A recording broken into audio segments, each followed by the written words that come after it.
Welcome to Shraddha TV 1 news.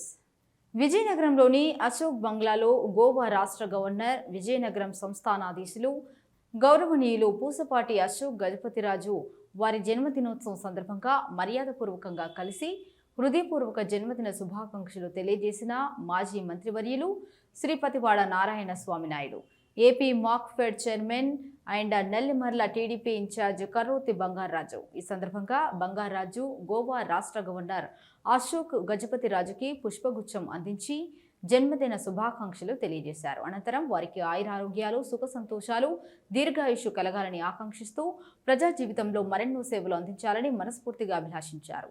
ఈ మర్యాదపూర్వక భేటీ ఆప్యాయ వాతావరణంలో జరిగింది. ఈ కార్యక్రమంలో మాజీ జిల్లా అధ్యక్షులు మహంతి చిన్నంనాయుడు, మాజీ జెడ్పీటీసీ పతివాడ అప్పలనారాయణ, మహిళా అధ్యక్షురాలు చిల్లా పద్మ, టీడీపీ నాయకులు బొర్లె రవి, సబరవిల్లి అప్పలనాయుడు మరియు తదితరులు పాల్గొన్నారు.